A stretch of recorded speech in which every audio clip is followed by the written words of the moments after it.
Hey 7th graders, and welcome to today's video tutorial on 2.7, which is comparing and ordering rational numbers.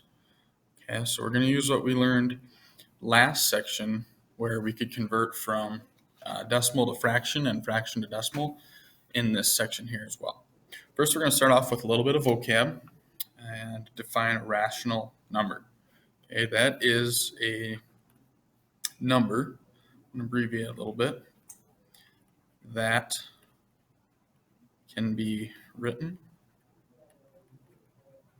as a fraction with integers for its numerator and denominator. So remember when we talked about integers basically are those whole number counting numbers, but now we introduce negatives as well. So integers would be like -3, -2, -1, so on and so forth, 0, 1, 2, and they're positives as well. So it can be, also realize that rational number, the root word here is ratio. And a ratio is just comparing things. Like, for example, on homework, if you were to get 5 out of 6, 5 correct problems to 6 total problems, right? That's just a ratio. It compares a couple things. So a rational number is a number that can be written as a fraction, like here, with integers, first numerator and denominator. So now we're pretty much going to add to that some negatives to see how that affects our problem. All right, so let's move down to example 1 here and see what that looks like. Okay, it says, oops, I clicked on the wrong button here. Let me go sketch screen. Compare with the fractions, right? Less than or greater than. All right, you'll see here we have two fractions that don't have the same denominator, and it's really tough to compare them when they don't have the same denominator. So we're going to get them to be where they have a common denominator. Both fractions can be written with a denominator of 72. Okay, so to do that, we can multiply 7/9 by 8 on top and bottom to get a total of, let's see, 7 times 8 would be 56 over 9 times 8 is 72. So 7/9 and 56 70-seconds are equivalent. Okay, we just multiplied them both by 8. So in other words, what we're planning to do is write as fractions with common denominators. All right, so for the next fraction, this fraction, I'll try to get that to a denominator of 72 as well. And to do that, I need to get from 8 to 72, I need to multiply by 9. And whatever I do multiply by on bottom, I need to multiply by on top. So that would give me 45 70-seconds. And now it's a lot easier to compare because they have the same denominator. I can see that 56 is more than 45. So 56 70-seconds is greater than 45 70-seconds. And so 7/9 would be greater than 5/8. Okay. So let's try that with letter B here, where we have negative numbers now that we're going to be working with. Gosh, I keep clicking that wrong one. Screen sketches I need to click on. All right. So I've got -2/5 compared to -3/7. So again, I don't have the same denominator, so that's what I'll do first. Both fractions can be written with a denominator of 35, right? 35 would be a common multiple of these two. So to get the first one to 35, I'd have to multiply by 7 on top and bottom. So 5 times 7 is 35, and -2 times 7 would give me -14. Okay, again, I wrote my fractions with common denominators. And for the second fraction, negative 3/7, I'm also going to get that to 30/5. Okay, getting a common denominator is really helpful. So to get 7 to 35, I need to multiply by 5, and whatever I do on bottom, I need to do on top. So then I have negative 15 35ths. Okay, now when they're negative, okay, the number, remember, the way to think about this is the number further to the right on the number line is greater. So this number is actually closer to 0, and since it's a negative, the number closer to the 0 when you're comparing negatives is going to be greater. Okay, like for instance, if you had your number line here, and 0 is over here, and we skip a few, and then negative 14, negative 15, negative 16, right? Here's negative 14, here's negative 15. Numbers further to the right are greater. So negative 14 35ths is actually going to be greater. Negative 14 35ths is going to be greater than negative 15 35ths. So negative 2/5 would be greater than negative 3/7. Okay. Let's go on to the next example here. And now I'm doing the same thing with decimals. Okay, so for letter A here, it says compare 0.427 to 0.425. Right, so the trick would be to line up the decimal points. The tenths and the hundredths are the same. So we got 4 and 4 in the tenth spot, they're the same. 2 and 2 in the hundredth spot, those are the same. So next we need to compare the thousandths spot. And for this one it's 7, and this one it's 5. So 7 is greater than 5.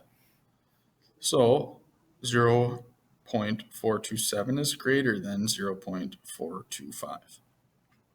Okay, let's try letter B as well, where it says compare 0.73 repeating to 0.734. Okay, so 0.73 is a repeating decimal, but we can do the same, line up the decimal points. And this repeating over the 3 means that the 3 repeats. So it goes on forever. 3, 3, 3, 3, 3, right? The tenths and the hundredths, again, are the same. So my 7's the same, and my 3 is the same. So we have to next compare the thousandths. So 3 would be less than 4. Okay, so we're comparing this 4 to the 3 that would be here because it repeats. So the 0.734 would be greater because there'd be a 3 here and 4 is greater than 3. Okay. So that is how you do problems with decimals.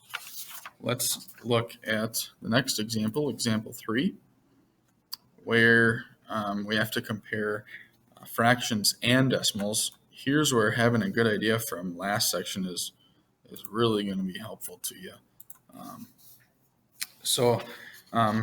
I think it's easiest to convert everything to decimals, especially here since we've got 2 decimals and 1 fraction. Let's do a little less work here, convert this 4/5 into a decimal.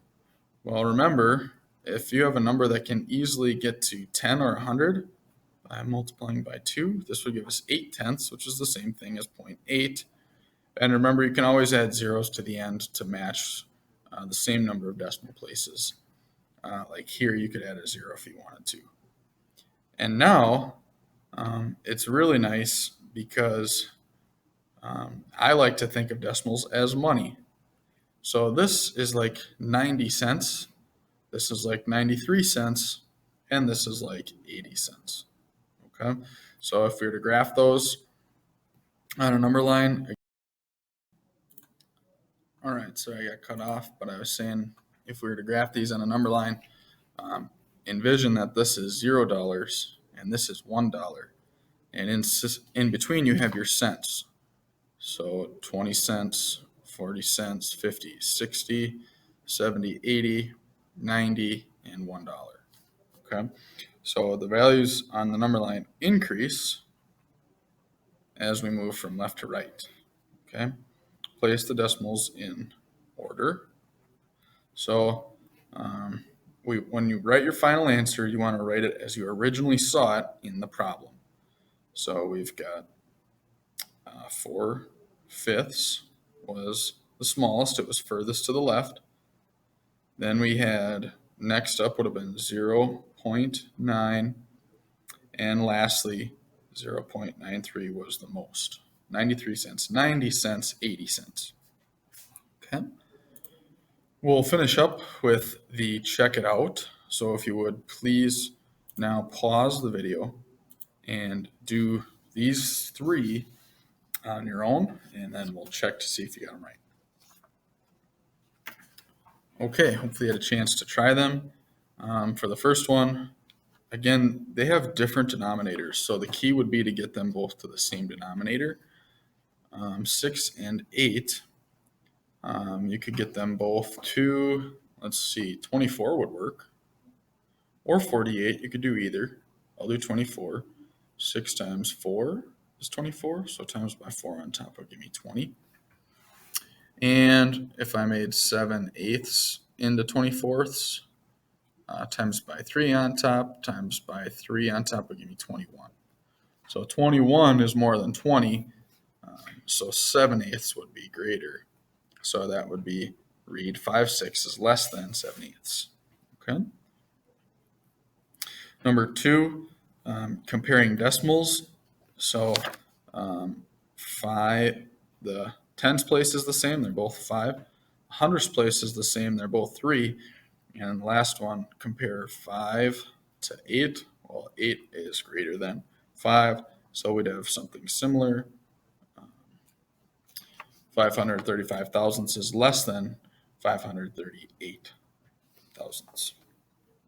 And last but not least, compare and order these ones from least to greatest. All right, I have 2 decimals, so I'm going to make this fraction into a decimal.